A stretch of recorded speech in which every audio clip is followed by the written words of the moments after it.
Supreme Magus, Web Novel, Chapter 109, Necromancy Lesson. Breath after breath, the exposed humerus slid back under the skin and in its place. Soon Lith's body was back to normal. Rodimus barely reacted to his voice.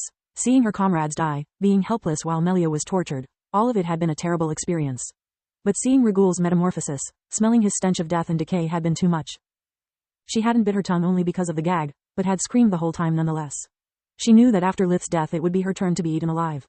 Her eyes only showed the white, the pupil rolled almost backwards. She had dislocated both her shoulders trying to break free from the restraints. Sweat, tears and mucus dirtied her face, making her hair stick to it like a filthy mask. The terror had completely broken her. Lith had to splash Rodimus with cold water to force her to regain her focus. Her voice was hoarse from the strain, but still clear. She explained how the request hadn't come through the official channels of the Mercenary Guild, but via one of their contacts in the black market of the city of Candria.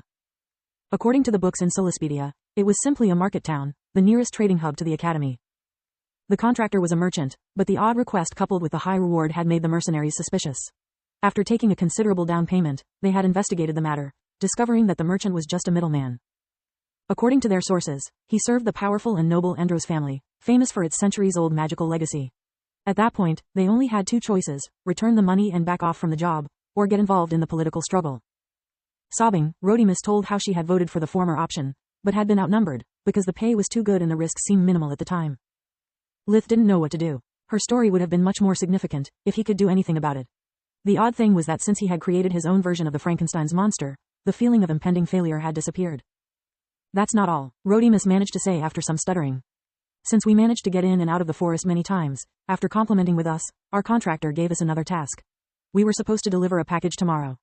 The time frame is way off. I had more than a day to catch up with them, so why the need to rush? Still, the vision showed me that the academy is some way related to this. Whatever this thing is, it could be useful to change the course of the events. It's in my dimensional amulet. Lith took out all the amulets looted, allowing Rodimus to recognize his own and take out the package. Since magical items just needed a thought to work, he didn't free her hands, just placed it on her forehead while setting up several protections with spirit magic, just to be on the safe side. Rodimus kept her word, materializing a wooden box the size of a briefcase.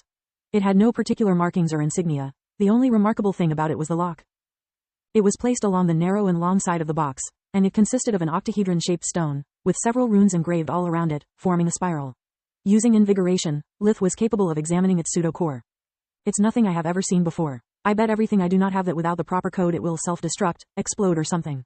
And if I really want to discover what's inside, I have only one shot. I suppose you don't know how to open it. No, I don't. Please, don't hurt me. Realizing to have outlived her usefulness, Rodimus cried in desperation, knowing it was useless to beg for mercy.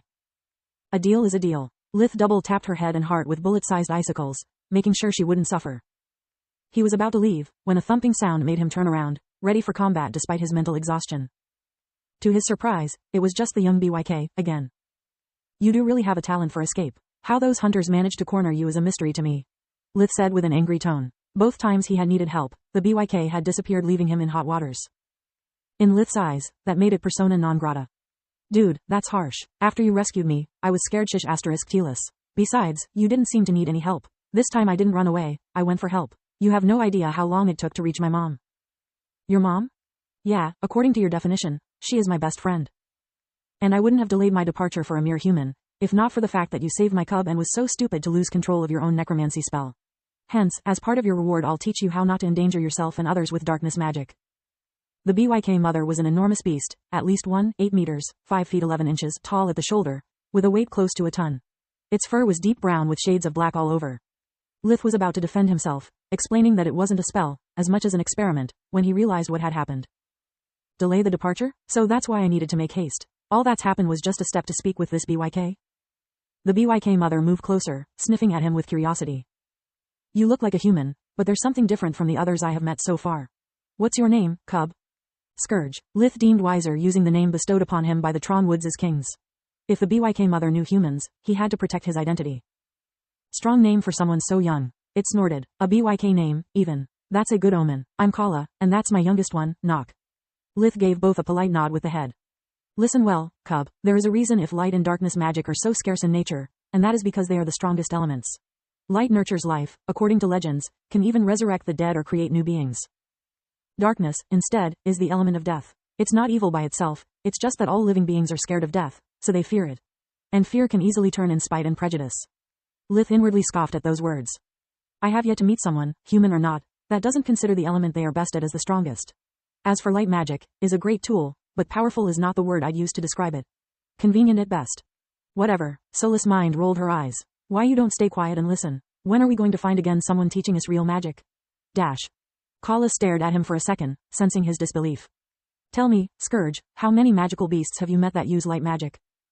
None, he was forced to admit. And how many capable of darkness magic? Just one. It was a BYK, a few years ago. 0 and 1, while there are countless beasts that use the other elements. Have you ever wondered why? Let me show you an old BYK trick. Kala tapped the ground twice with her left pawn claws, dark energy swirling around her massive body. Arise.